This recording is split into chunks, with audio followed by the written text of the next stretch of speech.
Mark Zuckerberg, Bill Gates, Elon Musk, they have so much power over the citizens. So they divide us so that they can be a parasite and suck all of our money from wars, financial collapses, bailouts. 3i Atlas, what do you think about that? Oh boy. Lionel Campbell, expert researcher and writer of one of the most interesting books you can find in the internet. I don't know if I want to reveal too much. A man full of secrets. These are created by DARPA, the military. Oh gosh. He was created as a dividing person. He is a divider. And Americans are not much better off than Mexicans, believe it or not. The vast majority of Americans are one paycheck away from government assistance or homelessness. You go on YouTube and you put in a few video searches. Next thing you know, it's all videos that you just were interested in. It knows what it thinks it knows through algorithms what you want to see next. We are being manipulated. Modern governments and science goes way out of their way to convince us that it's only physical, it's only material world. There's no supernatural, there's no spiritual, there's no energy flow. This is ridiculous. Now he's about to reveal all his knowledge. Not only that, but you can take a normal baby and put it through something like MK Ultra, and you can change a normal mind into a psychopathic mind. The elite they're parasites off of our resources. And this is all by design. And the only way we can get out of it is by recognizing the true enemy. The money owns the government. The three main cities of power for these people are the Vatican, Washington, D.C., and the city of London. And you are about to know everything. So that's the capital control. The Vatican is the spiritual control, and Washington, D.C. is the military control. The Pentagon, which is a symbol of witchcraft, is where all of this evil, death, destruction, and control comes from. The Pentagon. Okay, so the Federal Reserve was forced by Congress to give a partial audit of their actions. And what it revealed was during the collapse of 2008, $16 trillion disappeared from the American Treasury. Oh my God. You know Charlie Kirk. Investigators are going to Google and asking Google about searches, about specific times. This guy that allegedly shot Charlie Kirk, his name was Googled a lot before the assassination. The chief of staff for Charlie Kirk was Googled in Israel over and over before the assassination. Are you ready to find out all the truth? Don't miss the first episode of Enlightened Mind podcast with Lionel Campbell. Stay tuned for the first episode.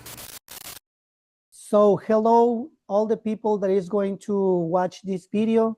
This is a new podcast that my buddy Lionel Campbell and myself we are starting this new project. We have been recording more sessions before in the past, but right now we are starting this new one. We are going to call this podcast Enlightened Mind. I think that's a good name for this podcast because we're going to touch a lot of different topics that are going to enlighten your mind. We want you to understand better how we understand the world through research, deep research. So it's going to be a very wonderful video. We're going to learn a lot. Lionel, how are you? I'm very well. How are you there in Mazatlan? Yeah, I'm really fine. Yeah. This right now it's getting dark here, and over there I think it's pretty sunny, right? Yeah, it's 10 o'clock in the morning the next day here in Japan, Wow. and it's a little chilly here today. Really? Yeah. Yeah, the climate is changing over here. It's getting colder. Right. It never gets cold in Mazatlan. Yeah, it's never get cold. So, buddies, we're gonna get into it. Okay.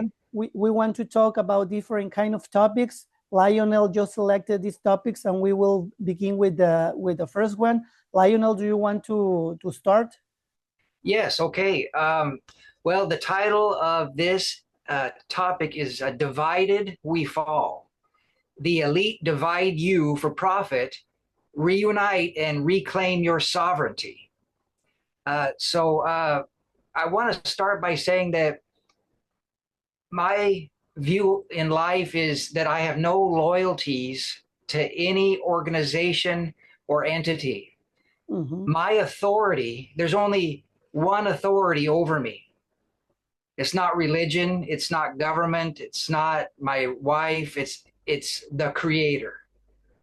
The being who created me and created this whole realm that we live in. So that's all I answer to.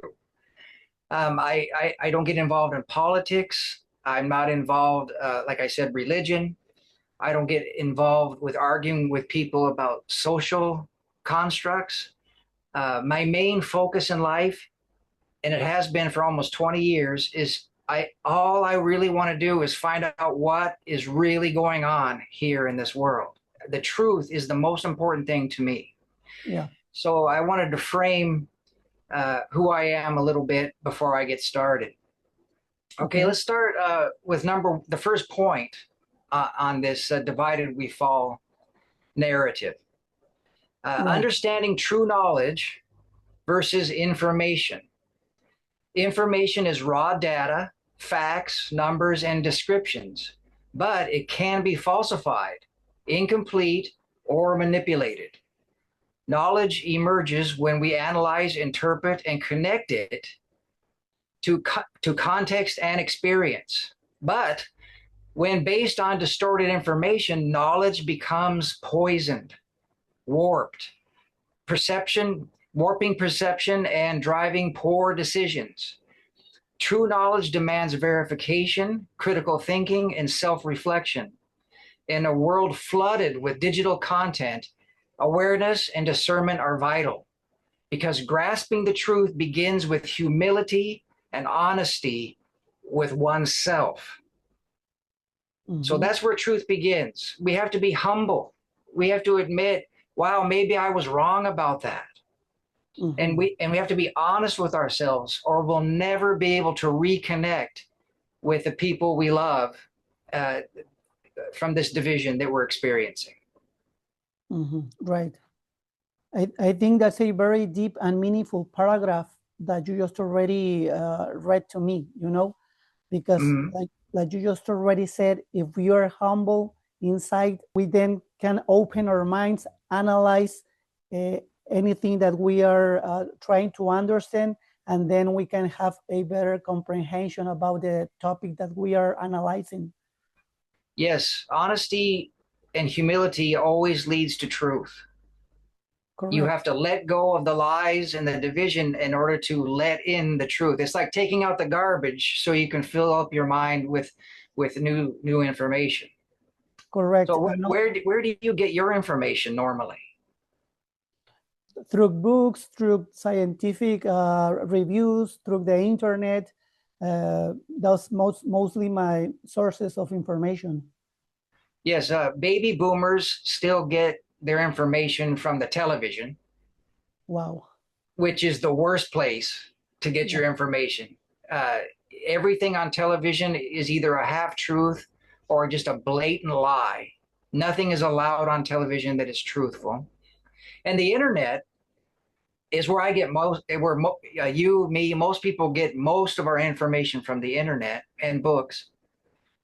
And the internet is an interesting place. It's full of lies and it's full of truth. Yeah. So part of the reason for this podcast is to help you and I and others to find out how do you know which information is true on the internet? Because that's the number one question people ask me. Lionel, how do you know what you're finding on the internet is actually true? The problem is that most of the times we don't certainly know if the information that we are finding is true or not. Yeah. So what is your strategy for digging through the mud? Yeah, muddying the waters. There's a truth on the internet, so the powers that shouldn't be, they have to add all this stuff to make the water muddy. And Mhm. it's up to you and I to clear it and find it. So what strategies do you use? I used to look for in different kind of sites, and then as I start digging in those sites, and while I'm getting better and better and better information, those sites lead me often to another kind of information, and then I used to find better sources of information, but I don't stay with the same with what Google tells me for first on my first search. I used to dig deep and deep and deep and deep, and then my intuition also sometimes tell me which information is better quality than the other one. No, that's a great beginning. There are two strategies I use that get me pretty close almost every time, which is follow the money Right. and who benefits. Who benefits from this information? And so if I see a doctor going against the mainstream narrative and he may lose his license, but he's telling the truth, or he thinks he is, he's probably more believable than a guy that works for the pharmaceutical company. Yeah. So the messenger is a big part of, wow, is this real information or is this manipulation? Hmm. But I'm telling you, following the money is the most powerful. Who Yeah. is going to get paid and benefit from this information? That's probably the number one, and who the messenger is number two. What Yeah. do you think? I think the same, because the money always has an intention behind the situation, Yes, or Even, power, money and power. yeah, Yeah. yeah, yeah. Even when we are analyzing events which are going to impact worldwide, if you follow the money, then you will know if it's true, if it's a false flag, etc. Yes. Yeah. So who's benefiting? Who is the messenger? Who's receiving the money? Those are very important. And also following your gut. Your gut is very important. It's the Hmm. honesty and the humility. If you have something in your mind and you read something that you don't agree with, you have to. Well, I guess this is the third strategy: is you've got to look at both sides of the story. Yeah. You can't say, "Well, I love Donald Trump, so I'm not even going to listen to the other side. I'm just going to only listen to one side of the story." No, you'll never get to the truth that way. You gotta, like I said, be humble and say, well, wait a minute, let's listen to the other side. Hmm. You get as much information on both sides, and then we've got to do something that most people don't like doing anymore, which is then you must critically think Hmm. about both sides' arguments. You Yeah. have to, inside of your mind, just scenarios back and forth. Who's benefiting? Who's actually more believable in this situation? And then ultimately, you make the decision what is the truth with your honesty and all your strategies. But in the modern world, we hear something on the news and we just put it in. Okay, that's the truth. Hmm. And we don't go any further than that. And then Yeah. we fight each other over it. So to me, this is madness. Hmm.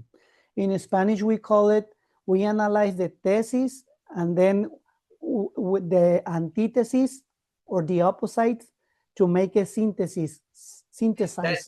that's a very academic way to put it. Thesis, antithesis, synthesis. Yeah. Yes. Now that's very well put. I should have said that myself. Well, that's why we are doing this together, right? Yes. Yes. Two I can, honest minds are better than one. yeah, I can complete what you are talking about, your point of view and stuff like that. Okay. Well, that's why we're friends. We do have similar outlooks on life. Yeah, we do. So would you Okay. like to add more about this first point, understanding true Only knowledge? one little thing about how when we accept knowledge, information as knowledge, and that knowledge comes from deceptful, knowledge that information that is deceptive, then we do make very bad decisions, Mhm. and our view on reality is distorted. And we'll talk later why this benefits a certain group of people. Mhm. And Just and most of all, like the title says, it divides us yeah, it is. artificially. Yeah. Who do you Yeah, that's think? about it for that. Yeah. Go Just to ahead. Go finish. ahead. Okay. Just to finish this first point, who do you think is managing the knowledge on the internet right now?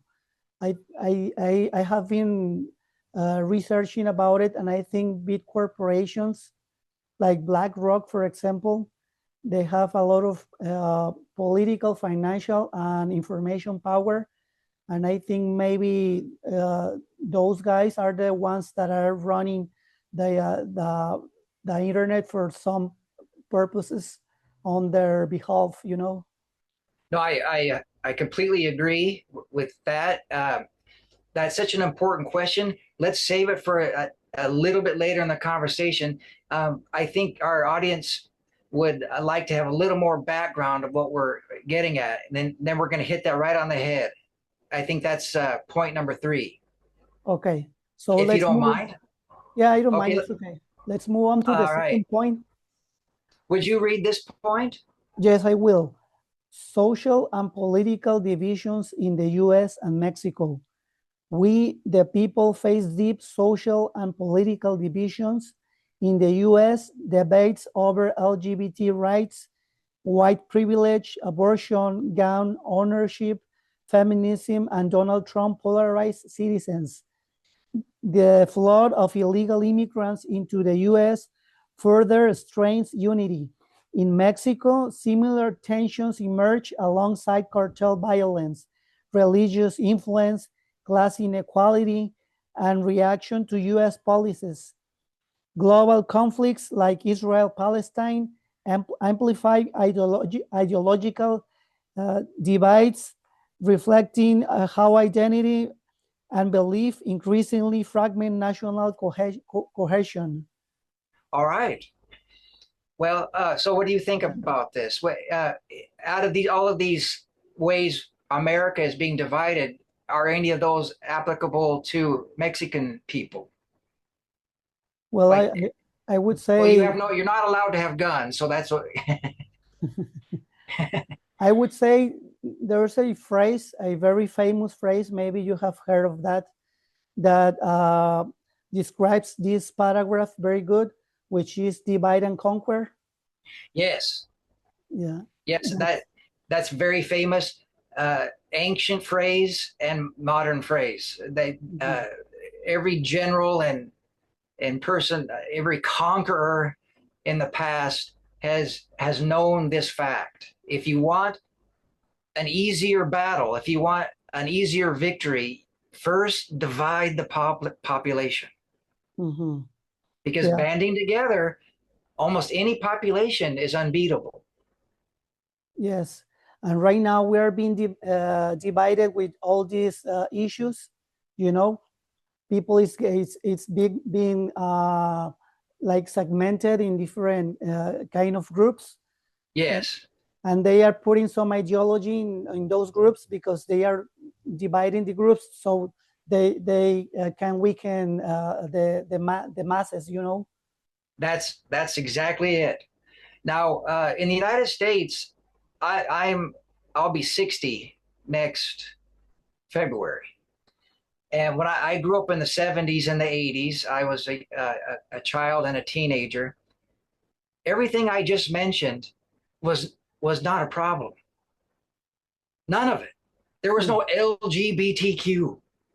There was no white privilege. Well, I have to say abortion. Abortion was dividing the country already. Gun ownership, not really. Feminism was just declining from the 60s, but they brought that back. Of course, Donald Trump was just a billionaire child at that point, and immigration wasn't a problem. So almost everything that we're being divided with artificially today is pretty new. In the last 15 years or so, 20 years, maybe 15 years, they have used every single thing they could think of to divide us into smaller and smaller and smaller groups. The LGBTQ is a great example. Ask somebody on the left how many genders are there. They go, oh, there are infinite genders. You can be whatever you want. Yeah. So that's ridiculous, we can divide ourselves into all these infinite different agendas, right? I didn't put this on here, but multiculturalism. That means no culture. Yeah. Right? If every culture is present, then what culture is that? There is no unity in culture because you have multicultures. Yeah. So multiculturalism is not to bring people together, it's to divide them. White privilege, have you heard of this? Yes, I have. Tell me what you think of this. This one is one of my favorites, being a white man. Yeah, only because you are white, you're supposed to have more privilege than other races, And the average white man in America, do you think he's privileged? Not today, no. Maybe 50, 60 years ago, but not today. Not today. But there's been poor white people since the beginning of time. White people have been slaves. The Muslims enslaved millions of white people in the history of our world, and this is another way to divide us. White people are the minority in the country, so if you have to lower them down. In America, since the 60s, white people had less privilege to go to school, less privilege, the equal opportunity. Well, I can't remember what it's called. The civil rights, so the Civil Rights Act, right? Affirmative action. Yeah. Affirmative action is racism against white people. Try to get a job at the post office. When you get loans, when you apply for universities, if you're Black or Hispanic, you can score less at the university and get in over a white person. Oh, yeah. I have heard that. Can I say the N word? Yes, you can. Yeah. Well, what happens when I do? I can be canceled, right, in the United States, but Black people can say anything they want about white people. So white people are actually, at this point in time, in my opinion, we have less privilege than most. That's another huge division in my country. You don't have to worry about it that much in Mexico. No, not right now. But what are your big divisions in Mexico? Well, the government, maybe you have heard before because you were living here for a period of time. Have you ever heard the word Fifi and Chairo, for example? Say it again? Fifi and Chairo. No, I don't know that. Chairo is that word that is a word that we used to refer for people that is being benefit from the government financial help, Programs. Okay. Yeah, programs, that the government is implementing every year, and they are giving money to the poorest people here in Mexico. They used to call them chairos. That's some kind of weird word. And the other word, which is fifi, is the well-accommodated people, the wealthy people, the middle class, and the higher class, and and the government's been divided the population between those two groups, you know. Mainly through economics. Yes, and political ideology. Representation, I would imagine. Yeah, if you are Chairo, you have to support the government because the government is helping you. And the government tells the population that being middle class and higher class, it's not good for them, you know, because right now we have a socialist government in the end. Right, right. Well, in my opinion, another huge division in the country the last 10 years was the invention of this actor, this character that was hired to divide the country. Do you know who I'm talking about? Who? Donald Trump. Okay. This guy's an actor. He was hired by the elite, financed. When Donald Trump went bankrupt in the early 1990s, guess who bailed him out? Who bailed him? The Rothschild banking cartel. Wow. And so you don't think he owes them?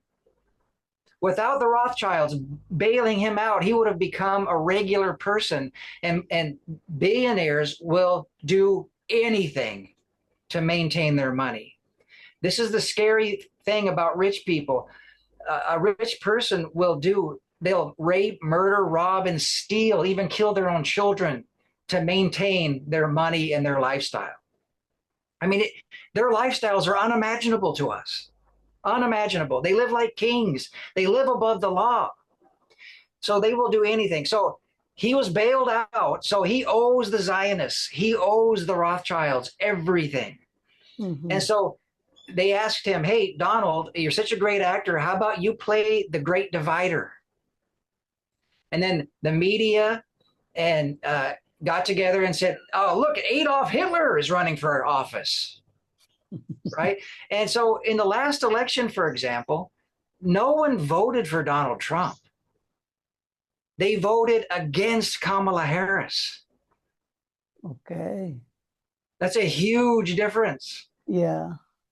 Who was the first person he won against? Can you repeat me again the question? Yeah, who was the first candidate, Donald Trump, when he won in 2016? Who did he win against? Okay, he won against Joe Biden, right? Hillary Clinton. Oh, Hillary. Hillary Clinton, one of the most hated people in America. And unfortunately, there has never been a woman president. So they had to break the tradition of getting a woman in, and by one of the worst women, she was just a terrible person, mean, dishonest criminal. And she openly hated the lower classes, called them all deplorable. So Donald Trump won because everybody was voting against Hillary Clinton. Not because Donald Trump was great or had any good ideas. And same with who was the candidate? The gal, I just said her name. Kamala. Yeah, Kamala Harris was maybe the worst candidate the Democrats have put up in modern history. So they wanted to lose the election, right? Yeah, exactly. No, and the illusion of the election, I mean, because there are no elections, they decide who the candidates are and then they put the candidate in. The main theater is that the perception of a candidate winning. Now, Donald Trump did win the 2020 election, but because of such fraud, they installed Joe Biden. They needed to start the Ukraine war. They needed to start the Israel war. So they had to get Joe Biden in there. And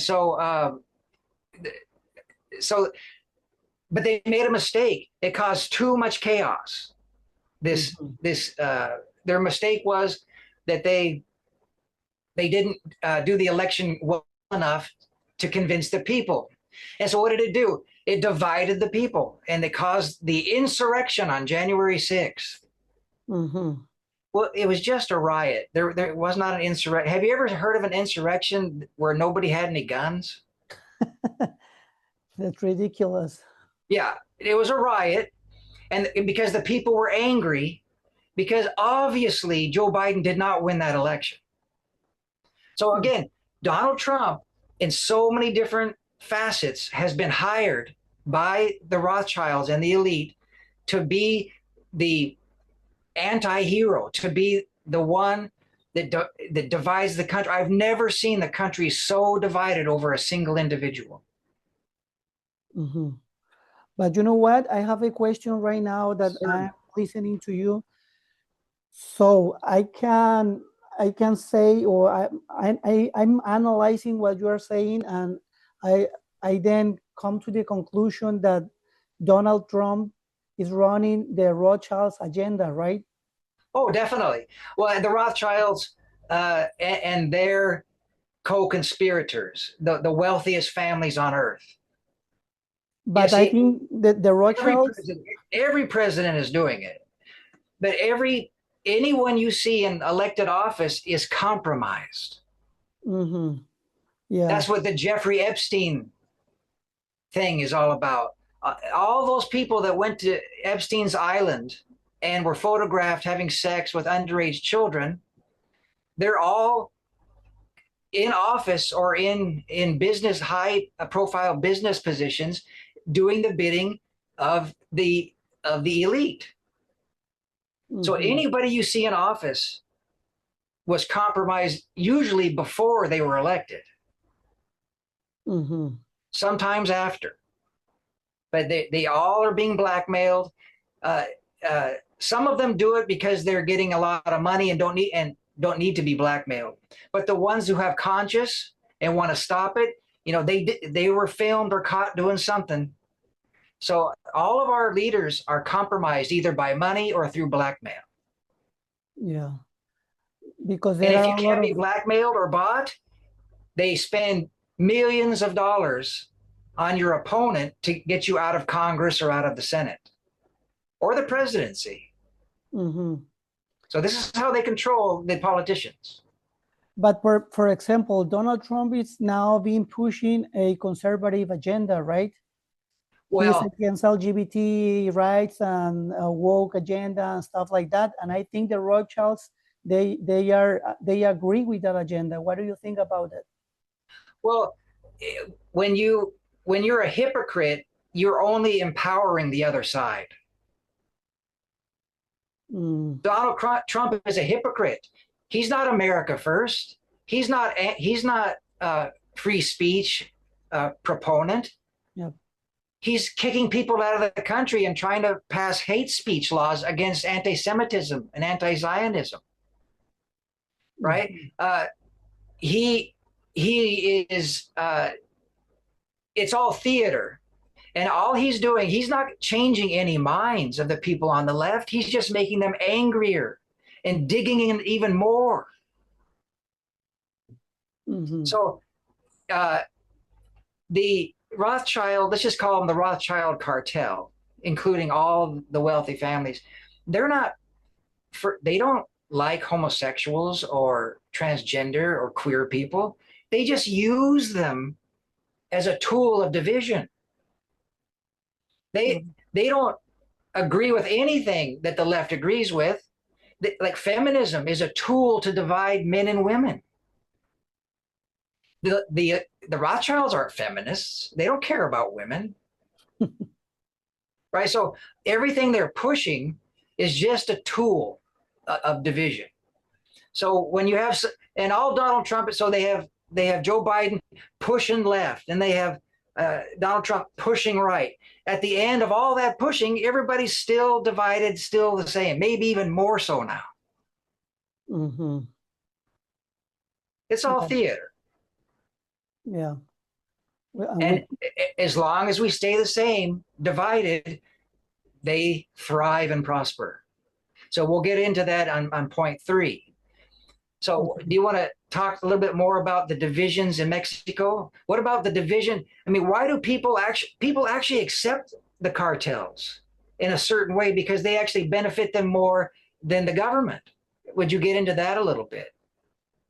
Well, the cartels is a big problem right here in Mexico, but we have been dealing with that problem since decades ago, you know, and the government let this problem grow bigger and bigger and bigger, and right now they have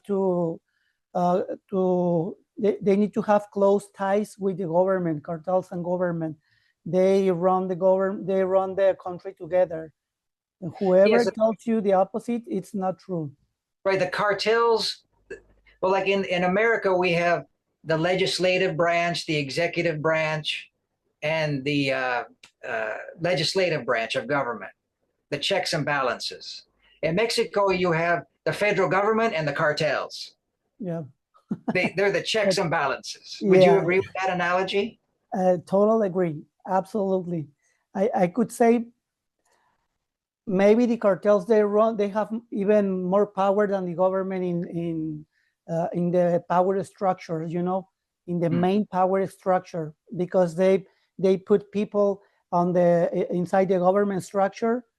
They have control of large parts of the government, and besides that they have unlimited money, you know, so Right. they can From American drug addicts. they can corrupt anyone they want, you know. Yes. Well, no, it sounds just like America, except for just different actors. It seems that we have the Republicans and the Democrats, but they, like they're two different things, but they're not. They're the left wing and the right wing of the same corrupt bird.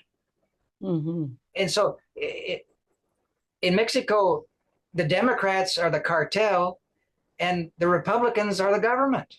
It seems like they're against each other and they hate each other, but really they're working hand in hand for self-interest. Well, I can tell you that actually the cartels are on every party, you know. They have people at every party. So if you have the left party and the right party, they always are involved with cartel people, you know. They have corrupt all the structure, all the political structure. There is no political party without people from cartels. Well, in the United States, there's no political candidates that can get enough time on television and the internet and the advertising without the billionaire class oligarchs. Wow. All right, so it's very similar. You know, the money owns the government in both countries. Yeah. And both countries put on this huge act, this theater, to convince the citizens they live in some kind of democracy or they have some kind of say in their lives when they actually don't. They're just being divided and fighting, self-fighting, instead of, looking at who's doing it. Correct. Okay, did you want to say anything else about point number 2? I think we are done with this point number 2. Maybe we can move on to the next Okay. point. Now we're getting into the juicy bit. Okay, would you mind reading this one again? You're a better reader than I am. Thank you. Who's creating and benefiting from the division? This division is no accident. It is engineered by elites who profit while citizens fight. Governments, corporations, and banks exploit war market by volatility and debt for gain. They received bailouts, dodge taxes, monopolize industries, and control media for profit and power. Our crises become their opportunities. They buy assets cheap, privatize public goods, and trade on insider knowledge. As society argues over identity and ideology, the elite quietly consolidate power, wealth, and authority behind the chaos. Divide and conquer. Yeah, the chaos, yeah. And who benefits? Well, the elite classes, the billionaires, and there are trillionaires. The Rothschilds are trillionaires, and there are other trillionaire families that we never will hear on the news or in the history books. like the Orsinis are another one. Oh yeah, The I have. Warburgs. They're people don't want to think that these families actually exist and control almost everything because, like Neo said, people think they want to have some kind of control over their lives. That's very important to us as human beings, but we really don't. And Mhm. they know we have this feeling that we want some control. That's why they give us this theater to Mhm. pacify us. And they Yeah. give us movies about the good guy winning to relieve some steam, some tension in us, so we don't boil over and throw a revolution. So the whole system is set up to divide and conquer us. And so, what do you think about this point in the thesis? I'm totally agree with that. There are very powerful families. We are talking about those guys that you just already told me, the Orsinis. They belong to a bunch of family, like 10, 15 families that Right. control and runs the world from centuries ago. Not Yes. this, yeah. Those are The Roman Empire didn't go away. It just went underground. okay. Yeah. The three main cities of power for these people are the Vatican, Washington, D.C., and the city of London. The city of London is 1 square mile. It's where all the most powerful banks in the world are that control our financial systems. Mhm. And that's the capital control. The Vatican is the spiritual control, and Washington, D.C. is the military control. 800 military bases all over the world protecting their assets, Mhm. all controlled by Washington. The Pentagon, which is a symbol of witchcraft, Mhm. is where all of this evil, death, destruction, and control comes from. The Pentagon. Mhm. So, and they tell it right to our faces, like naming it the Pentagon. Well, actually, uh, Pete Hegseth and Donald Trump did something very interesting. They told the truth.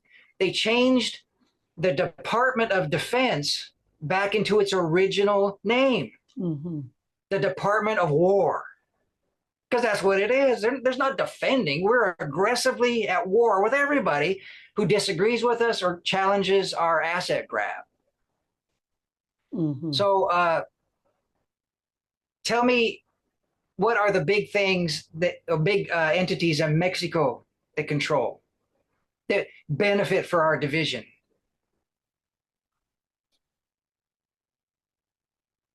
I think the big entity is right now is the government Yeah, the because government. because they have a very planned media control every day. They come out and they misinformation. They give some misinformation to the audience in order to establish their own agenda. Um, People right here in Mexico, they don't research a lot. They don't read books. They are not well informed. The majority of the people, we are talking about plus 90 million people, you know, and that's a major issue because the government, it's pretty easy for the government to control masses with misinformation. So they are able to divide very easily our country into different kind of groups, which I told you previously. So I think those are the main the main beneficial group uh, from misinformation and division. Uh, can you think of any ways the cartels might benefit from division? They are also are benefiting from division. But I I think that the biggest beneficiary from this is still the government. The Yes. cartel has the cartel is also a cultural problem down here in Mexico, and they also push their own agenda. They also have there are people inside the government. They are also causing divisions between the political parties that have the majority of the power down here in the political structure. So they are also a major beneficiaries from division, but in a different kind of way, you know. Well, and how many political parties are there in Mexico? Right now we have like 6, 7 parties. And that further divides the people. Yes. In America, we're very polarized. We have, the left and the right, Republican and Democrat. We're bipolar. We don't have any really other option of separation. Mm-hmm. Well, in the United States, people are just as ignorant about what's really going on as in Mexico, except for there's one big difference. There was a study done by these two scientists. Gosh, I can't remember the name of it. It's very famous. But what they revealed was that typically the more people thought they understood an issue, the more confident they were, but the less likely they were to really understand it. So basically, the more they thought they knew, actually, they didn't know anything. Wow. Yeah, it's a phenomena. It's a defense mechanism. It's all part of the ego. For example, when I talk to my father about these issues, he can never admit that he's wrong. That's what the humility part, where you've got to be humble and be able to, no matter what, I'm going to stick with this, even if it's blatantly and factually and historically incorrect. I'm still going to do it because I can't admit when I'm wrong. This is a huge problem in the world today, especially in the United States. Mm-hmm. The more people think they know, the less they really know. Mm-hmm. And so that's a paradox. Hopefully, maybe in the next session, I'll look up Deagle. So I'll find it, but it's a very famous experiment, and I want to be able to find it and share it with the audience so they can look it up. It's fascinating. Mm-hmm. So division, so they divide us so that they can be a parasite and suck all of our money from wars, financial collapses, bailouts, the stock market, war, all of these things that makes them billions and billions of dollars. And we don't do anything about it because we're arguing about which bathroom somebody should use or about Donald Trump building a ballroom. Have you heard about that? Yeah, he's spending millions of dollars from contributors to build a ballroom right there next to the White House, right? Yeah, well, first of all, who cares? Who cares about that? So what? With all the problems going on in the world. So this is a perfect example. This actually happened yesterday. I talk to my dad once or twice a month, and I called him yesterday, and I'm starting talking to him, and he voted for Donald Trump because he hated Kamala Harris, not because he liked Trump. And he goes, have you seen that goddamn Donald Trump destroying the White House and building a ballroom and on for 5 minutes about how evil and terrible he is because he's building this ballroom. And okay, let's get set. All right, so the ballroom issue. My father was very upset about it and very angry about it. And he was really ready to argue with me about it. If I said anything positive about it, well, I did. I said, well, Nixon built a bowling alley in the White House. Did you know that? No. There's a bowling alley in the White House because of President Nixon. Wow. Obama built a basketball court and stands. Okay. And so many presidents have remodeled and added things to the White House. So why is it such a big deal? Well, because the actor, Donald Trump, he's there to divide. He's there to be a magnet of division. Mm-hmm. So there's an issue going on in America where Donald Trump says he's America first. Mm-hmm. Then he gives $45 billion to Argentina. And Now, he's giving money to all the countries that are aligned with Donald Trump's government, you know? well, they're aligned with the oligarchy, Mm-hmm. but not his government. There are many people in the government are very angry that Donald Trump is doing this because he ran for president on many issues, and one of them was America first. Mm-hmm. And then, so tens of billions to Ukraine still going on. We just gave Israel 30 billion. We just gave uh, um, Argentina 40 billion. Now, do you know why we gave them the $40 billion? I've heard that. I have heard that on the news, in the news, but I don't know the reason why. Why was that? Well, the reason they're giving us is because their economy is collapsing, and this money will help stabilize the economy so that their Zionist president can rebuild the economy and help the Argentine people. Okay, that's what it's always to help, right? Mm-hmm. But the problem is what we're just talking about, who benefits from this division. There is an oligarch, a billionaire. His name is Paul Singer. Paul Singer is a billionaire who owns a hedge fund called Élite Management.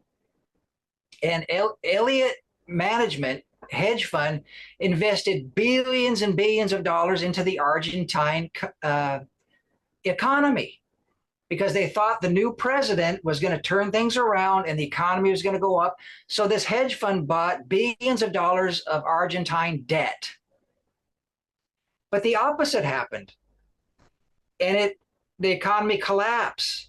So this hedge fund with Paul Singer, they sue the American government.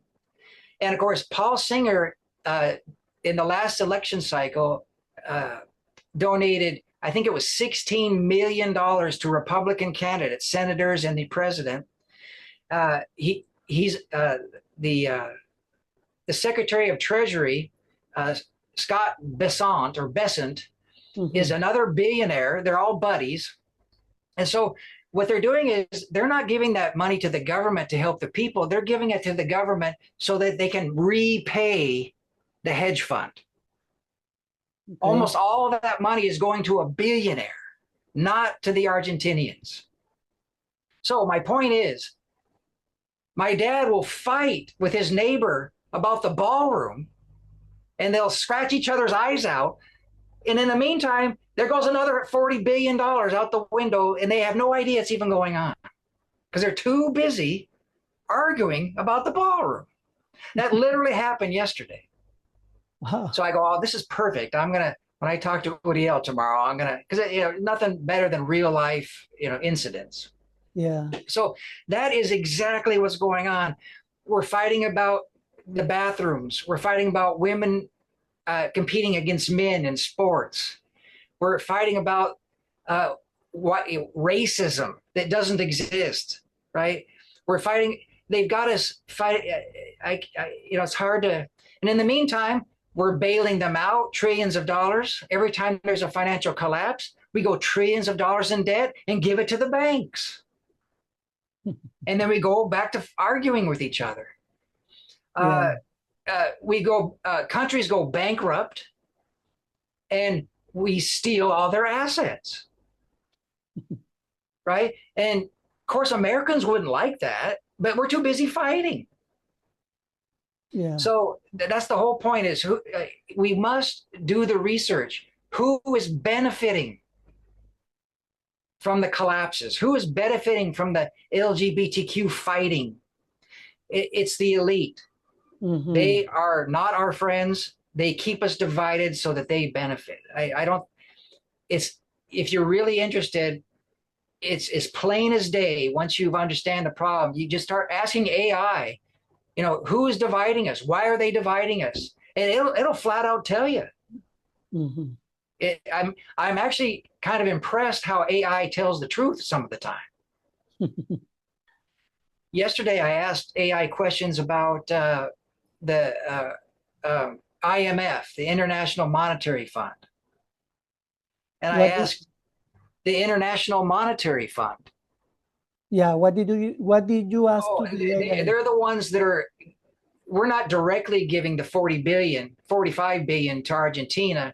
It's actually going through uh, a subsidiary of the oligarchy, which is the World Bank and the IMF. So I asked it,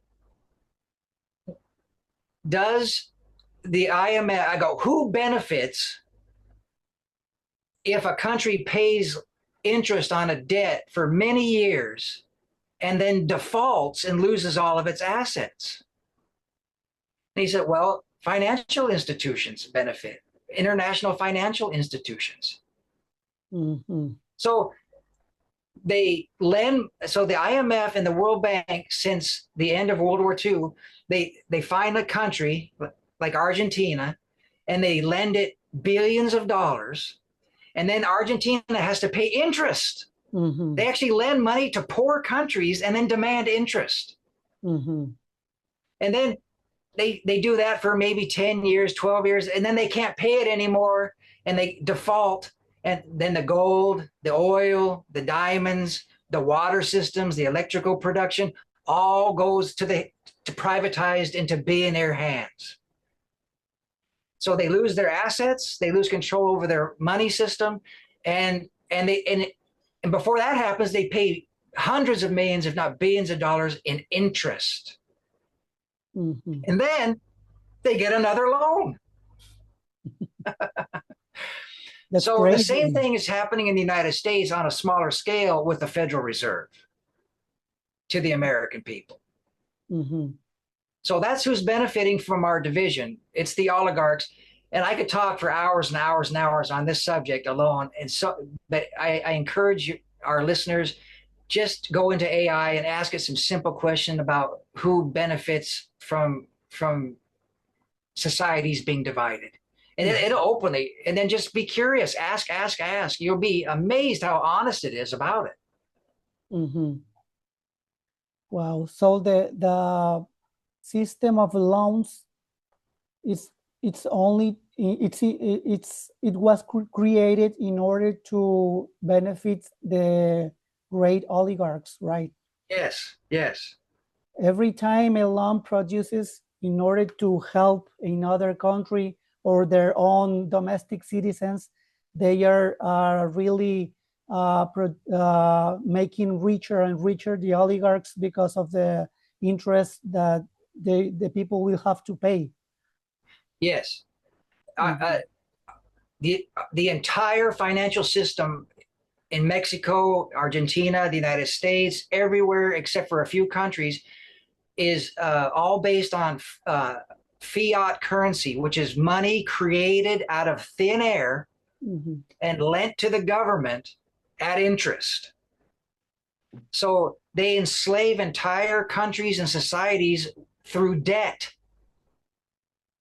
Wow. So if you and then when you can't pay your debt, you lose your property. It's the same with kings, it's the same with countries, it's the same with your Corvette that you couldn't afford and they came and took it from you. It's the exact same thing. But this is happening worldwide. This is we're going to see eventually the system cannot continue. There will be a huge worldwide collapse that probably be the end of most of us. I don't know when it'll occur, but it's inevitable. Mm-hmm. For sure before 10 years. But so the debt-based system enslaves us. Mm-hmm. And we pay for the bars. We pay for the guns held against our heads. We pay for the politicians to write laws that benefit them and not us. The taxpayer pays for everything.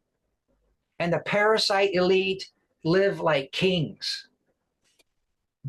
Billion-dollar yachts, $100 million airplanes, helicopters, they fly over the world, they have parties, they have sex with whoever they want. They literally, this is I don't like using the word literally. They literally don't abide by any law. Yeah. Mm-hmm. And they are willing to do anything to maintain that position. People have to recognize this. That's So dangerous. yeah, control through debt. Another huge thing, I'll just stick with America because I know it the best. The way our system is set up, the stock market and the billionaire class and corporations in regular times, like right now is kind of regular times, nothing huge going on. They make billions and billions every year. But when there's a financial collapse or a pandemic or a 9/11, they make trillions of dollars on bailouts and emergency funding. So every time there's an emergency declared by the government, which is one of their big tools, they make trillions of dollars on the recovery from the emergency. But on regular times, they only make billions. So every so often, they've got to have a huge catastrophe or financial collapse or a pandemic. We spent $6 trillion during the pandemic in 2000. 6 to 2020, 6 trillion.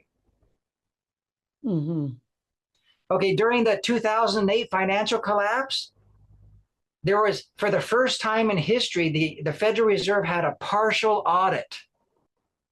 Right, the Federal Reserve, which is a private bank owned by banks and corporations, not the government. Okay, so the Federal Reserve was forced by Congress to give a partial audit of their actions. And what it revealed was during the collapse of 2008, $16 trillion disappeared from the American Treasury. Oh my God. They went to international banks. 16 trillion. Yeah. Wow. During 9/11, same thing, trillions spent on emergencies and changing all the systems. And so what motivates a government not to have any emergencies? No, emergencies are their bread and butter. Yeah. So the next emergency is just around the corner. Just be prepared for it. What do you think is going to be the next one? Well, there are many ways. The elite like to do the same thing over and over because it works. And they're not very creative. They're not very smart. They have to hire and create. They hire very smart people and put them into think tanks to come up with their plans for them. They don't really do it themselves. They're mostly inbred and kind of retarded. And so but they're smart enough to hire people smarter than them to make these plans for them. So what are they going to do next? Well, it could be another financial collapse worldwide and not being able to recover this time. Because their ultimate goal is digital money. CBDCs. Yeah. If your audience is not aware of that, that's central bank digital currency. So right now we have paper and the confidence and the illusion that this paper has value. But the paper is actually just debt. We had to borrow this money that we have in our hands. The government did. So it actually has no value at all except for the confidence we have in it. And that confidence is getting less and less, and eventually it will collapse. Yeah. So it's problem, reaction, solution, the Hegelian dialectic. You know that very well. Yes. The problem, financial collapse and starvation and panic and rioting and looting. That's the reaction. The solution, central bank digital currency. We'll restart the system. Everybody will get credits, but now every transaction you make will be recorded by AI. And the government and the oligarchy will know every single thing, because everything we do in our lives is represented on where we spend our money. Now, if I went to your garbage can and I pulled out all your receipts that you spent money on, I know exactly who you are. Yeah. Oh, Uriel's an alcoholic. Look how much money he spends on alcohol every month. Uriel likes pornography. He's a pervert because look at all the money he spends on pornography. On and on and on. Oh, he loves ice. He's probably fat. He loves ice cream and candy and cake. Yeah. These are very, very general examples, but you are what you spend. Yeah. And so, and they know that. They're already doing this in China. So this is not a conspiracy. This is a reality in China. China has several years that are running the system like that, you know. Say it again. I'm sorry. China they have been using that system for several years now on, you know. Oh, yes. Yes. They even I have researched some stuff about it, and I have heard they even give credit to people if you talk bad about the government. They will retain some credits. They will eliminate some credits from digital credits from your account, and you cannot spend money and stuff like that, you know. No, that's exactly what's happening. They call it a social credit system. So you get social credits if you jaywalk, or if you if you get a speeding ticket, if you don't pay your taxes on time, your social credit gets lower and lower and lower. And it starts with small things like you can't you can't go on a high-speed train, or you can't participate in certain government subsidies, or you can't buy certain products. But if your social credit score gets low enough, you can actually go to prison. So this is the elite. This is their wet dream for the entire world. And you know what? The same people running China are running the United States, are running Argentina, are running Mexico. It's the same people. Yeah. And so what's going on in China is an experiment on how to better control humanity. Like the Soviet Union, they tried a police station on every corner and throwing people into prison for everything. That was one experiment. The other experiment was in the United States, a television with propaganda in every home. Which one worked better? The American system, right? They convinced everybody to enslave themselves. They don't even need the police. And now everybody has a control device, a tracking device in their pocket. And they tell the elite everything they're doing, where they're going for lunch, who their best friends are, everything they share with this tracking device. So the control system is already in place. The infrastructure for this system is ready. With the smartphones and the AI, and so now all they have to do is implement it. But they can't implement it without us volunteering, or else there'll be too much destruction, too much chaos. It'll be bad. The parasite cannot destroy the host, or else how are they going to live? So you don't want to destroy the host. You just want to control it and limit it.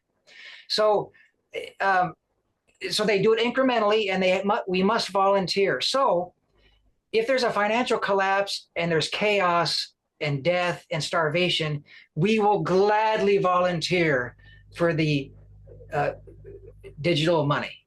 That we just so that's more than likely the next step, the next emergency. Or it could be a pandemic, but there are more and more people are learning that there actually is no virus. There are no viruses. Germ theory is a lie. And that even if that's hard to believe, people have to understand that COVID-19 wasn't the massive killer that they said it was. That's obvious. The massive killer, the massive disease, the massive death was caused by the vaccines. Not the invisible enemy that no one can detect but scientists, the viruses. So the main point from this section is there are real oligarchs and wealthy families acting as parasites on us.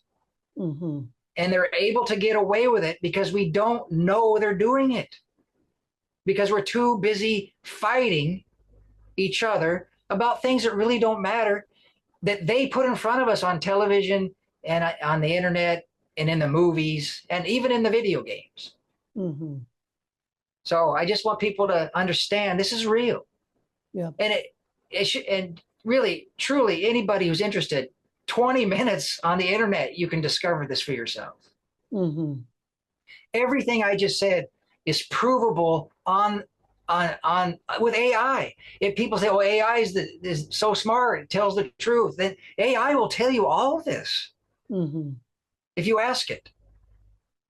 Mm-hmm. I thought AI was going to be my enemy, but I'm realizing now it's actually a little too truthful. The elite might have to do something about that. They are revealing too much through AI, It you is. know. It really is. It's being way too honest. I mean, at the same time, it does defend the system. But if you ask it specific questions and say stuff like theoretically or unscientifically, it'll tell you the truth. Mm-hmm. Because in science, there is vaccines works, but unscientifically, there's tons of evidence it doesn't. So just be smart. Be a lawyer with the AI. Ask it questions so it commits to answers, and then counter those answers with other questions. It will contradict itself. Mm-hmm. And start telling the truth. No, I do it all the time. It's actually my favorite pastime now. I argue with AI about gravity almost every day. Oh, really? Yeah, oh yeah. You And will... I'm starting to win. Surprising, you know. It's like chess, the more you play against a superior opponent, Yeah. eventually you're going to beat him one day. Yeah. And so, no, it's exciting. It's really intellectually challenging and frustrating. Oh, I actually get angry at it. So, but at least I'm getting angry at the AI instead of my neighbors or my family. Yeah, that's better, you know. Yeah. Because then I can just turn it off and nobody knows, except for now here's another interesting thing. Charlie Kirk. Yes, I know him. He was assassinated. Yeah. And what I didn't even know it was this deep, but investigators are going to Google and asking Google about searches about specific times. And like this guy that allegedly shot Charlie Kirk, his name was Googled a lot before the assassination. Really? The place where it was assassinated, that little square in the school, that was searched for by Google many times right before the assassination. How do you know that? Well, because Google has it all on record. No, that was my point. I found out by these researchers that every damn search you do is recorded and somebody else can find it. The chief of staff for Charlie Kirk was Googled in Israel over and over before the assassination. But have you watched the history search of the killer's name before Charlie Kirk was murdered? Yeah, never, not once. No, and it's not just a search; it's a spike in searches.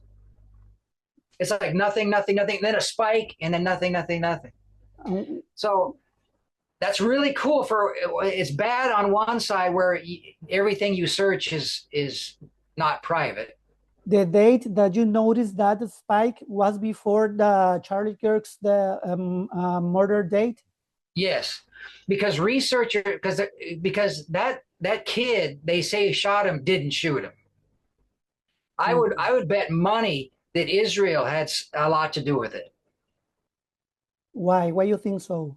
Because Charlie Kirk was a millionaire because he would go around to universities and push right-wing ideas, but the number one idea he pushed was Israel is God's chosen people, and they deserve everything that we deserve all the support from America.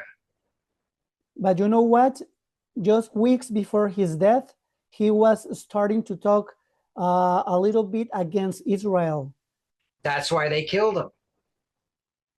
Okay. That he was their number one tool of propaganda to young Americans supporting Israel, which is now that's falling off. Mm-hmm. And Charlie Kirk, no matter what, would defend Israel. In the last month of his life, he started changing his mind because of the genocide. Mm-hmm. He started losing donors. Now, listen, he is created. He is a smart guy and very intelligent, but I think they wanted him to be president. I think they wanted him to be a senator. Yeah, that's what I thought, you know. Like Bill Gates and Zuckerberg and Elon Musk, What?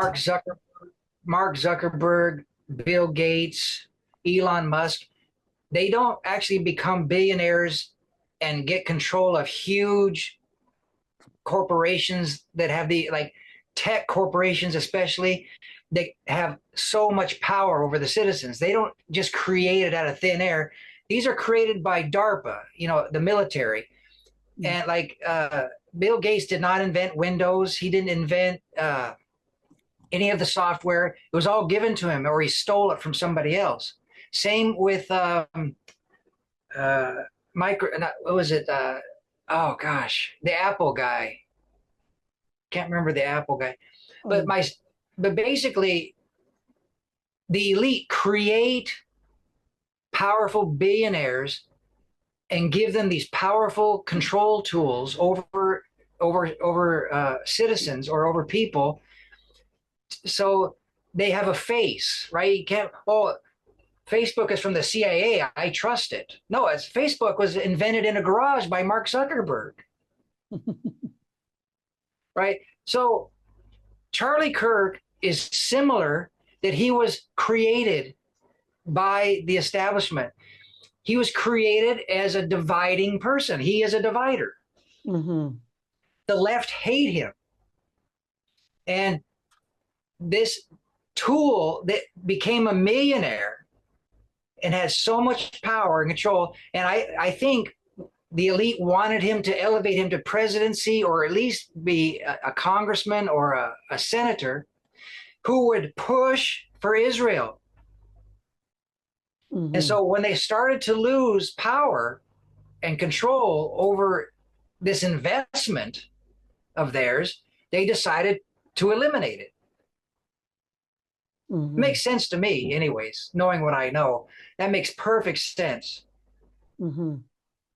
Do you think? And of course, Israel and the United States are not two separate entities. They're both tools used by the elite. Israel doesn't control the United States. The United States doesn't control Israel. They're both controlled. They're both tools to get what they want. And what they want is Israel to grow much stronger and much bigger and become the financial, spiritual capital of the world. That's their ultimate goal. Mm-hmm. So we might be a year away. We might be 100 years away, but that's what they're going for. That's the long game. Mm-hmm. And of course, Americans and Mexicans, they don't know any long game, because they can't get through next week because of the financial difficulties and all of the fighting. There's no long game for the average person. Yeah. So, I mean, the Chinese have 50-year plans. When I lived in Mexico, most people, they didn't have money. They didn't know what they were doing next week. And Americans are not much better off than Mexicans, believe it or not. Really? Yeah, financially, no. Everyone's one paycheck away. The vast majority of Americans are one paycheck away from government assistance or homelessness, one illness, one sickness away from bankruptcy or homelessness. So, yeah, I mean, it is a little better, it's cleaner, it's a little more organized, but financially, no, we're almost the same shape. Mm-hmm. So I think we've pretty much covered that. We could talk about number 3 for a week. That's a huge topic about who, how, and why they benefit from our division. Yeah. So I just encourage people, everything I've said, just use your imagination and get on the computer and the internet and use it for good. Yeah. Use it to unify. Yeah. Just to add a little bit more and finish with this point. Okay. Down here in Mexico, just a couple days ago, the legislator chamber just approved a law where the government can watch on real time what are your spends, what are you spending on, on real time. So that's all part of the social credit system. Yeah. Eventually, they want the entire Earth to resemble the Chinese model that's already in existence. Yes. And the Chinese model is up and running, but they're still refining it. They're still experimenting. They're fine tuning it. And the experiences learned there by the elite, they will incorporate into the rest of the world. They just need a huge worldwide emergency to pull it off. Mm-hmm. And if anything, the pandemic has shown how they can pull off a worldwide emergency based on nothing. They've already done it. Mm-hmm. Or a worldwide financial collapse from 2008.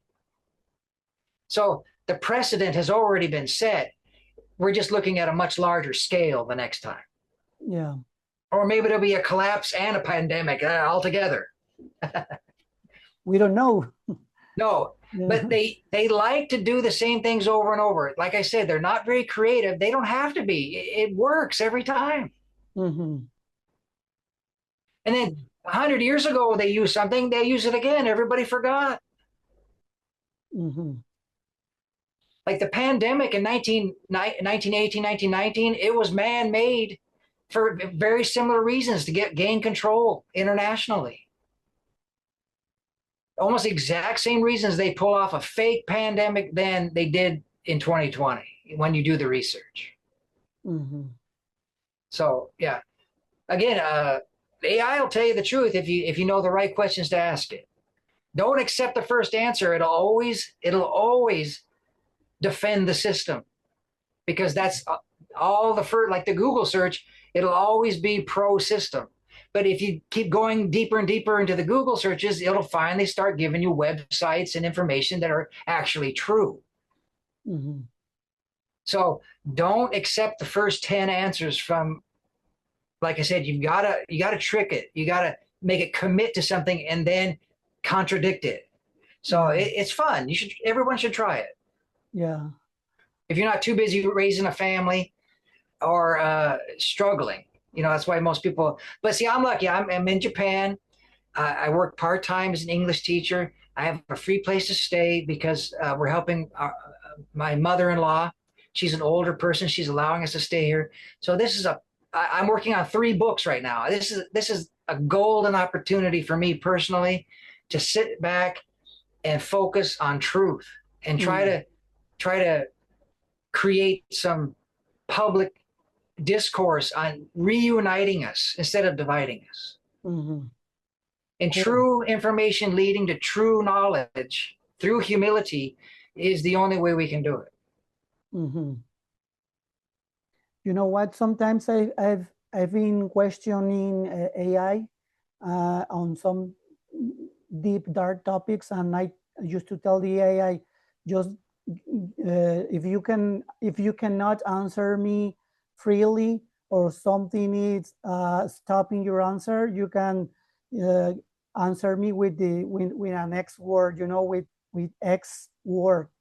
And sometimes the AI tells me that word when it cannot answer me freely. It's pretty interesting. I agree. I have seen videos on YouTube or BitChute of very interesting, very disturbing conversations with AI. too numerous to get into. Maybe that'll be our next topic Yeah. in the next podcast. No, that's a very AI should be its own podcast because I'd really like to get into it.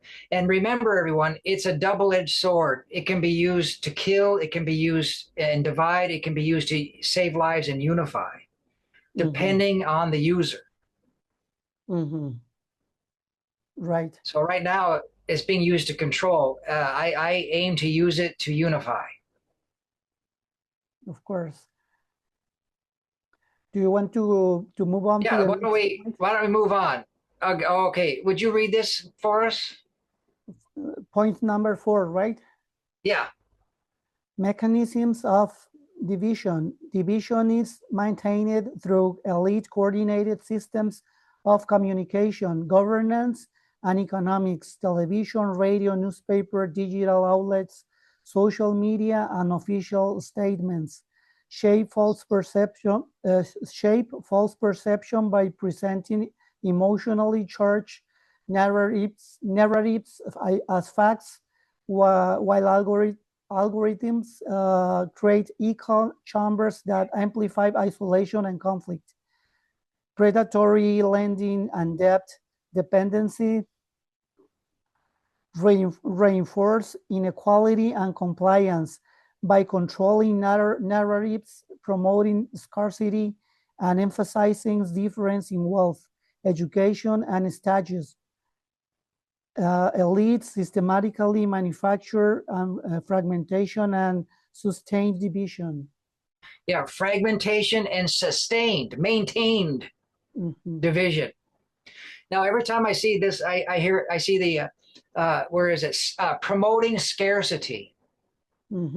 Not enough. There's not enough oil. There's not enough fresh water. You remember during the pandemic, there's not enough toilet paper. Yeah. And then we all panicked and went and fought each other over toilet paper. Yeah. So promoting scarcity is huge. The emotionally charged narratives as fact. Many people, especially, please forgive me, especially women, see emotions as facts, but they're not. And emotion is so easy to manipulate. Yeah. And so they manipulate us. We get angry, we get sad, and then we argue about it like it's facts. This is huge. And do you know what an echo chamber is? Yes. Cámara de eco in Spanish, no? Okay, yeah. So an echo chamber is when a person only listens to information that they agree with. Right? And this creates isolation. And only being with specific people who only agree with everything you say. And if you disagree with one thing, you're out. So echo chambers created by algorithms. Right? Now, you go on YouTube and you put in a few video searches. Next thing you know, it's all videos that you just were interested in. It knows what it thinks it knows through algorithms what you want to see next. Yes. And so these algorithms feed echo chambers, leading to emotional narratives and isolation. So the internet, especially YouTube, especially what's that was? Snapchat, is it? Or TikTok also do the same, John. Does the same. Yeah, TikTok. They all do it. Facebook. They it's commercially, it benefits them to interest people in their product, and that's the way they say they do it. Even if they're being honest, a side effect or a negative symptom of this is that people get outraged about a certain narrative because that's all they hear over and over and over. Yeah. Like on CBS News. My father only watches CBS News. The most program news there is. There's no truth on that news. Every night for a week, I'm sure they talked about nothing but the ballroom. Every night. And then he'd go on another television show like The View or another talk show or late night show with Jimmy Kimmel or Fallon or ballroom, ballroom, ballroom. Next thing you know, my dad is upset, angry, and arguing about the ballroom. So that's a small example of how they do it. And if you disagree that the ballroom is not bad, you're out of my life.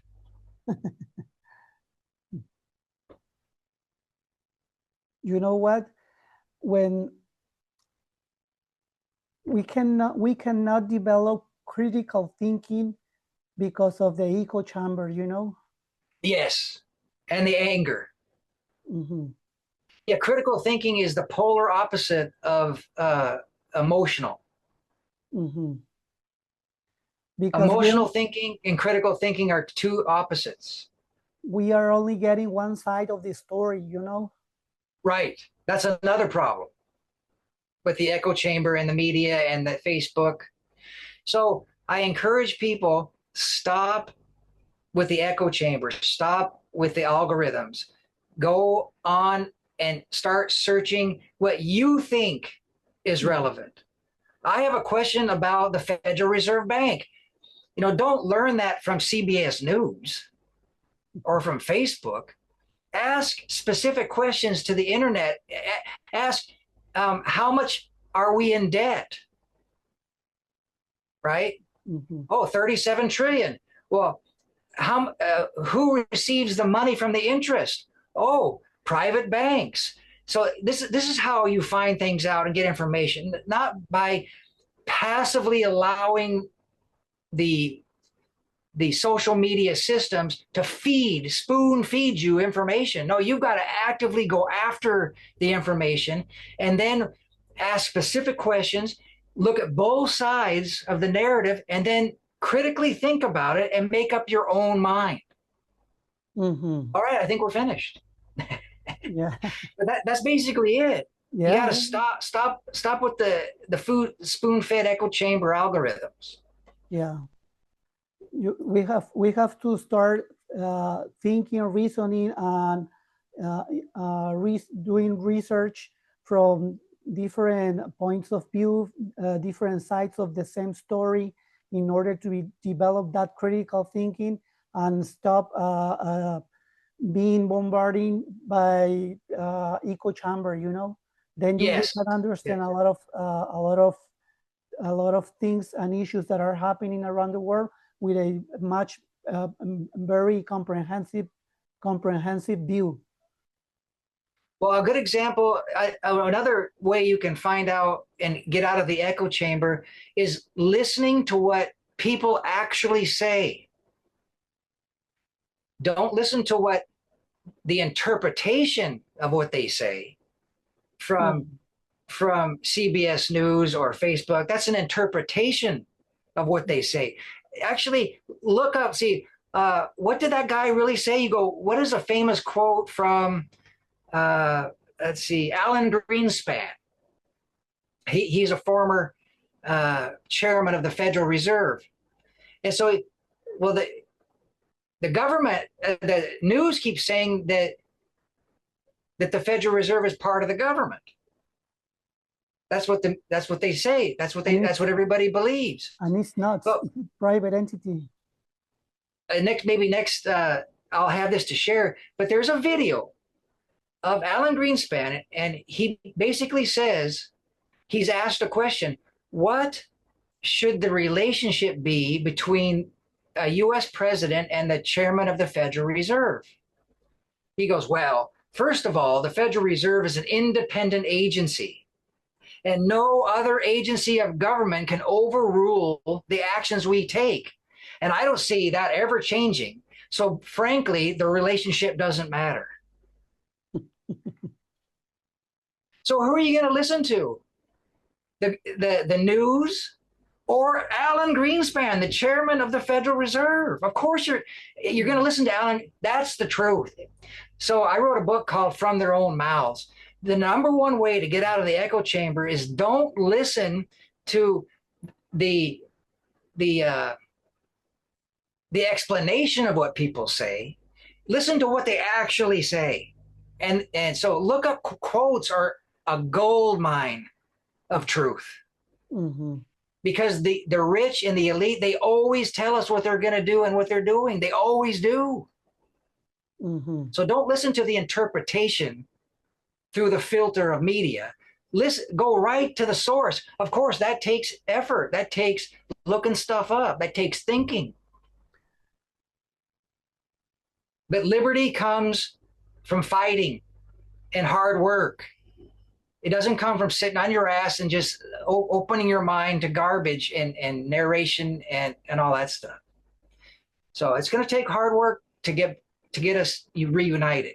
Yeah, Lionel, why do you think the elite tells us why what are they doing to the world? Because they want to avoid karma or what? Oh yes, we don't live in a natural world. This will be another episode. Mm-hmm. But is my understanding that we do not live in a natural world. Modern governments and science goes way out of their way to convince us that it's only physical, it's only material world. There's no supernatural, there's no spiritual, there's no energy flow. This is ridiculous. Yeah. We are electric beings. Every system of our body, the blood flow, the brain activity, the nervous system, the organs, it's all electrical. Our blood is full of electricity, not oxygen. So people that we can have another episode about that. Yeah. So karma is real. It's a magical, supernatural world. If you hurt people, that will come back to you. Mm-hmm. Your intention in the world, your thoughts, your actions, your words go into the world and they come back to you. But there's a loophole that they have discovered. If you tell people, I'm going to hurt you, and this is how I'm going to hurt you, and then people go, that's just a bunch of bullshit. And then they do it, then they have relieved that tension. They have relieved that responsibility of karma. Yeah. I hope that explains it. Yeah, it does. It does. Well, and plus, when you're rich and powerful and you can do anything you want, you get a little bored. You'd like to have a little fun with the peasants. They like a psychopath, when they tell the truth about something, they get a little smirk on their face. Yeah. It's about the only emotion a psychopath gets. So they get emotional pleasure out of telling us what they're doing to us, and we don't believe them. They get a kick out of it. Most of them are psychopaths. What most people don't realize, there's a great book called The Labyrinth of the Psychopath by Thomas Sheridan. It's a great book talking about psychopaths. And there's, according to actual facts, it's not a conspiracy theory. If you go online, you can find many, many references from doctors and institutions that say that 1% to 2% of the world population is born a psychopath. That's a lot of so people. That doesn't sound like very much, but in a country, in a world of, let's just say 8 billion people, that's hundreds of millions of psychopaths. Yeah. Yeah. So now, not only that, but you can take a normal baby and put it through something like MK Ultra. Have you ever heard of MK Ultra? Yes. Or traumatic mind control. Yeah. And you can change a normal mind into a psychopathic mind. Wow. So most elite, if they're not born psychopaths, their children are usually turned into psychopaths. Mm-hmm. Because you ever ask yourself a question, how can they steal the resources from this certain country, like water, and people die because of it, but they can still go to sleep at night Because they are psychopaths. because they're psychopaths. I Mhm. couldn't do that. I Mhm. wouldn't be able to sleep at night. I would probably kill myself. Mhm. I mean, I wasn't as nice to my dog as I should have been, and I wake up in the middle of the night upset about that. So could you imagine, Madeleine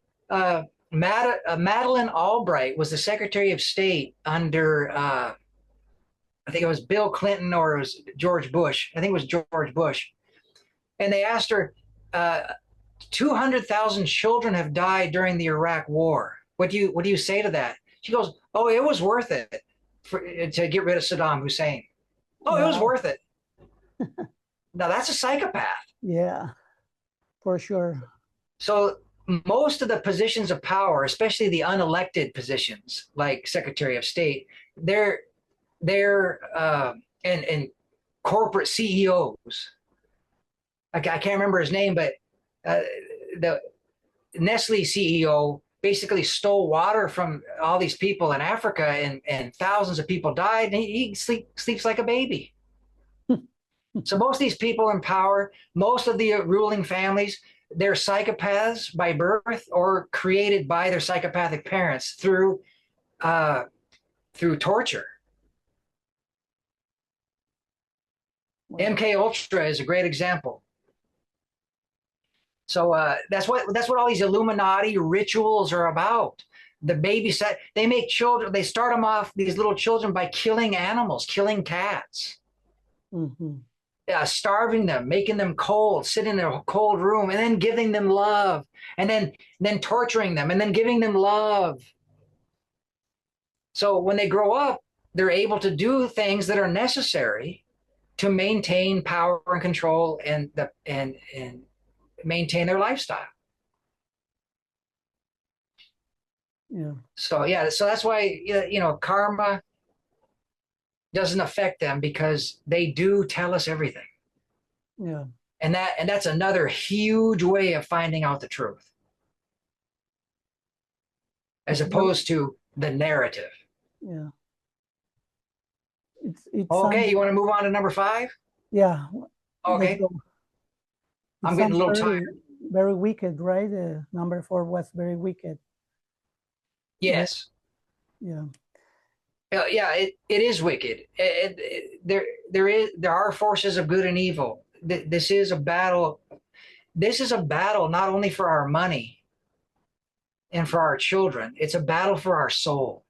Yeah. I was thinking that. The the biggest commodity for the elite is not money and power, it's our soul itself. Because there is something after this. And we can get into this much more deeply, like loosh energy. Have you heard of loosh energy? I don't think so.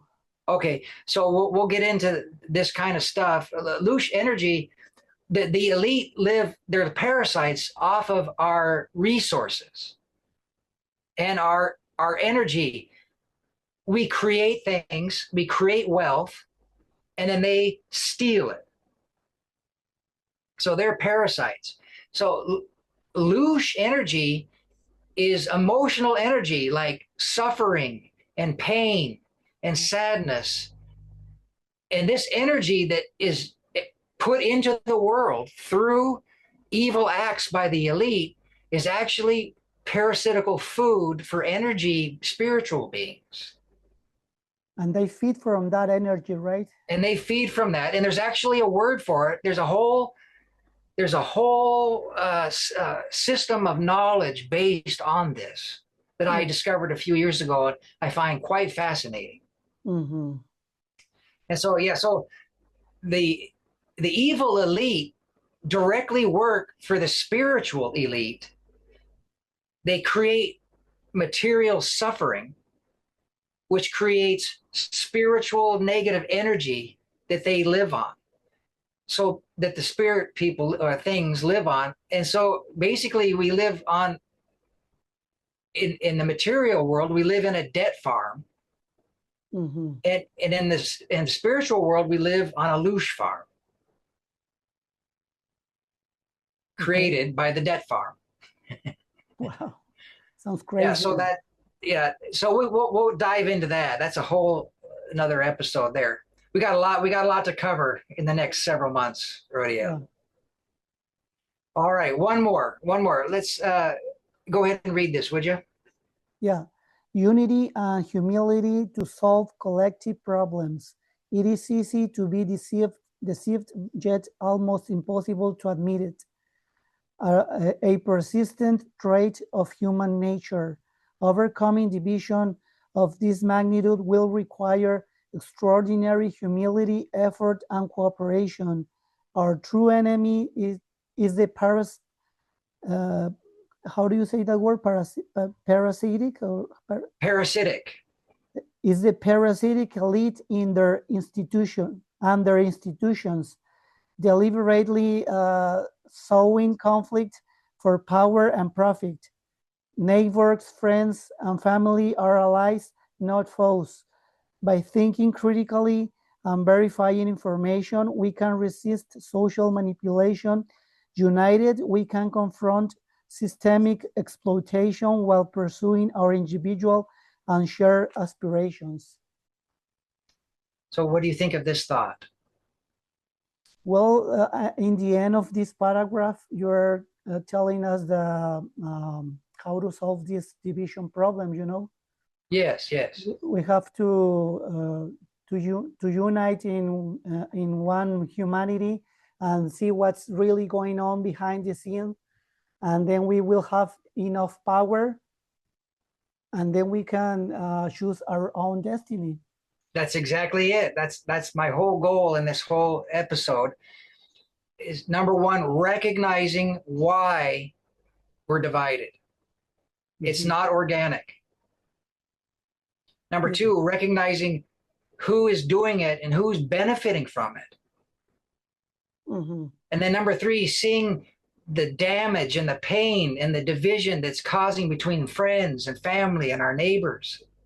We all fight with each other and while they're robbing us. Yeah. And this is all by design. And the only way we can get out of it is by recognizing the true enemy, which is not your father or your brother or your ex-friend or your next door neighbor with a Trump sign. It's those aren't your enemy. You have way more in common with those people than you do with the elite. Yeah. Way more in common. So the little things, the little artificial red herrings that they put in front of us to divide us are tiny in comparison to the true purpose of why we were put here in this world. And we're all being distracted by our true purpose by this parasitical elite. Right. So that's really all I can say about that. It's really this paragraph, I'm glad we put it up so when people watch this, they can pause it and read it again. Mhm. But really, I think I summed it up well. But I like the beginning. I stole the first line is a paraphrase from a Mark Twain quote. Okay. Which It's is easy to be tricked, but difficult to be convinced you've been tricked. Mhm. It's the ego. Yeah, for example, my poor dad, I tell him things and it's obviously I'm telling the truth. I have a mountain of evidence, but he cannot admit that he was tricked. He'd rather Mhm. die. He'd rather get angry at me. His son trying to help him, he'd rather get angry with me as opposed to maybe open his mind a little bit and let something else in. So, as I said, this is a persistent trait in human nature. This has been going on. This is human nature, Yeah. and the elite know that. Yeah. There is no more studied animal on earth than the human being. Mhm. We're the most studied. They know exactly how we tick. Mhm. And so we've got to recognize this. That's the first step is recognition of why it's being done. Yeah. Do you know? You know what? I'm right now. about to finish a very interesting book called Tavistock Institute. Have you ever heard about it? Oh, yes. It's a From, think tank. from Daniel Stulin. Mm, mm. Yeah, and he explains all this stuff that we have been talking about during these couple hours, how the brainwashing machine works, how Tavistock Institute has been receiving funding in private fundings in order to develop this.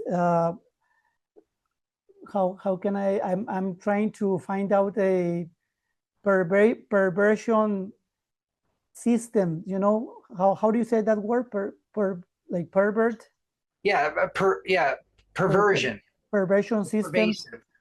He even talks about cartoons, how Disney Disney.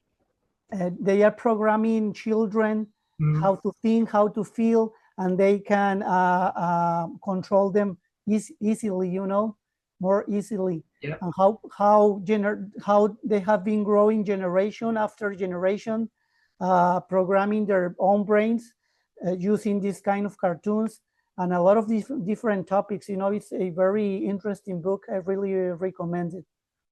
Okay, yeah. Well, I know about the Tavistock Institute, but Vladimir Lenin famously said, "Give me one generation, Yeah, and I can change the world. yeah, So just give me the young, and I can program them, and then they go up, and the next generation will be programmed by them, programmed by them. So you just need one generation of programming the children, and you can control countless generations after that." Now, when I was growing up, or even earlier, the cartoons were propaganda, and there was a lot of sex in them, but it was very covert. It was very subtext. It wasn't obvious at all. It was only later with the internet people started recognizing these things because it was subliminal. But now you go on Netflix, it's all out in the open. You should be homosexual. You should be a they, them. You should be a transgender. I mean, they're not even hiding it anymore. yeah, That's how far we've come since when I was a little boy. yeah. So yeah, cartoons are big ones. Yeah, give me one generation, Uriel. Just give me one. Well, they And took that generation a few decades ago, you know. yeah, I think the generation after World War I or after World War II was the really main focus. Yeah, That generation has been passing down. You know, we got the hippies and the free and feminism and the free sex and the androgyny and the all that stuff really started being pushed and formed in the 1950s. the baby And boomer. soap operas. Yeah. Tell how do you say that in Spanish? I can't remember. Novela. Telenovelas. Yeah, telenovela.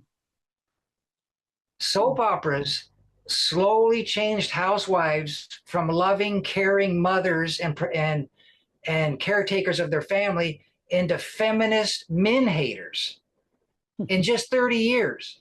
Yeah. And if you watch episodes from soap operas from the 1950s to the 1970s, you can see the gradual, insane changes being implemented. And these women would sit around all day watching these things, being programmed.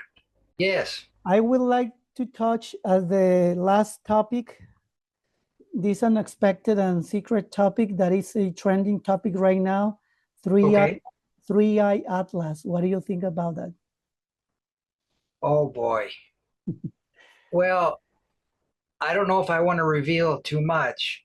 I want people to take me seriously, and that to tell you what I really think about it is going to get into a subject that is very, very controversial. Would you like to give us some thoughts, insights? Well, okay, I'll do my best. Let's see. In the model of the universe that I know is true, is different than the one that they portray to us in modern science. This science is based on fraud and lies, and it's used to control us. If we really knew where we lived, they would quickly lose control of us. So that's why they hide that. So I'm not to. So there are no aliens. There are no spacecraft or probes from other galaxies looking at us or observing us. There are demons and there are evil spirits, but there are no aliens. There is no, in the model that I know is true, there's absolutely no way that anything will come and slam into the earth and hurt us. So it's not extraterrestrial, and it's not dangerous, whatever it is. Now, on the other hand, they could use this story is probably created to create fear and division. And when it passes by, they may turn off all the power and blame it on Atlas. So Atlas is only dangerous if it is going to be used for a false flag by the elite. Otherwise, it poses no danger or any really, I think that's about all I could say about that without revealing too much about where we live. We will get into that in future episodes. Okay. What would you think? What would you think the false flag could involve? Taking off the power, the electricity and stuff, using Atlas. Well, you see, now another issue is you've heard of solar flares. Yes. And planetary alignments.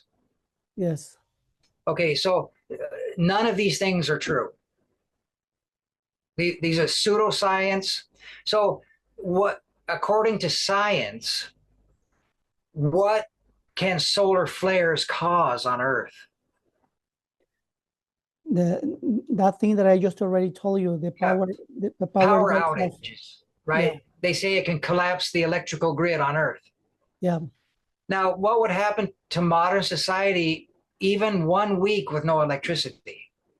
We will go back to the Stone Age. Billions will die. Yeah. And then they turn the electricity back on, they clean up the mess, and then the people who are left will be more than willing to do anything they want to get out of that situation. We'll give up our liberties for sure. Everything, just to survive. Wow. So knowing that the sun can't do that and that planets aligning don't cause the earthquakes, that I just see the only potential for danger and why they're pushing it's all over the media, all over the internet, is because it could be just organic. It could be because a lot of people believe in aliens. They really hope one day an alien will come and save us. But that's another trick. Like Jesus is going to come and save you. No, you got to save yourself. I'm sorry. Jesus can assist you with knowledge to save you, but truly saving you is up to you.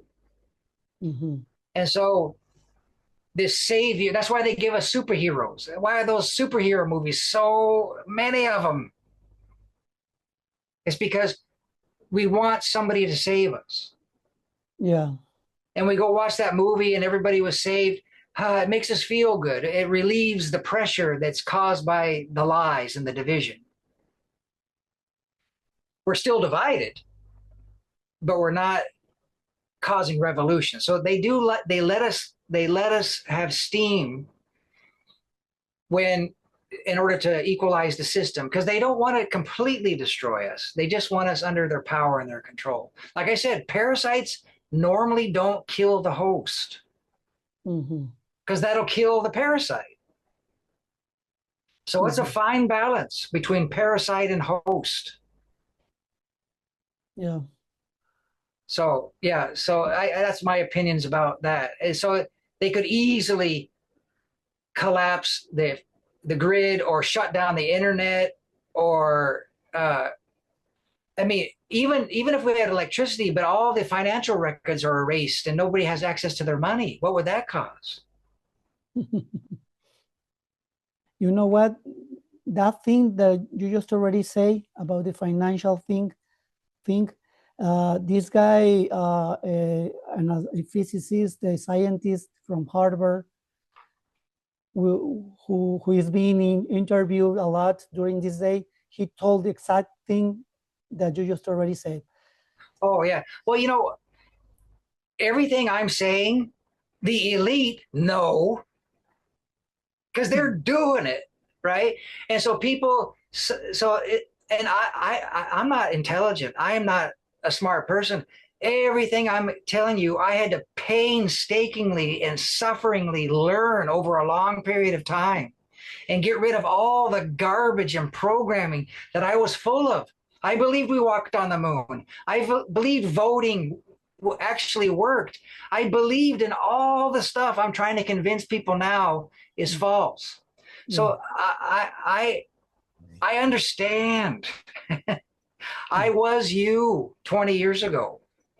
Yeah. Not you, but you in general.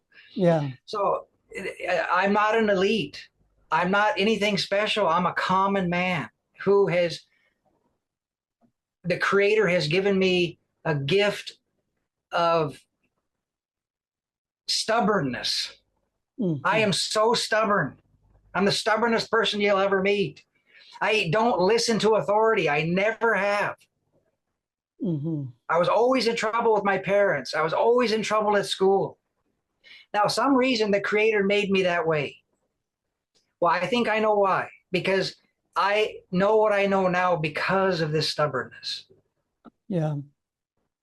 And so now I look at it as a gift. I thought it was a curse for many years. But no, it's actually a great gift given to me to find out the truth about things. Yeah, stubbornness has given you wisdom. Well, the greatest wisdom, according to Socrates, is the more you learn, the less you know.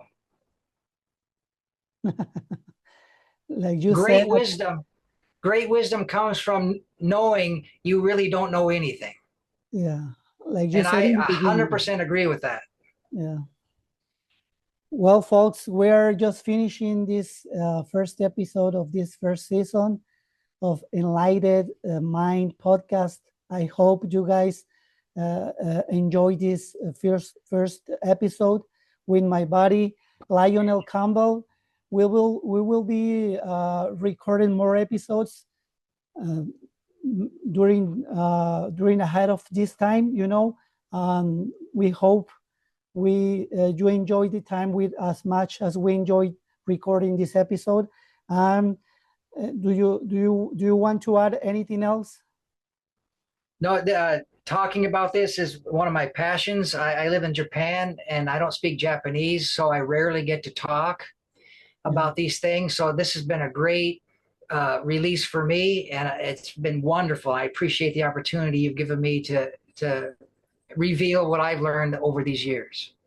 Thank you so much, Lionel, to being with us. We are thousands of miles apart, but we have a really nice friendship throughout the years, and I hope we can maintain that friendship and keep doing this very often.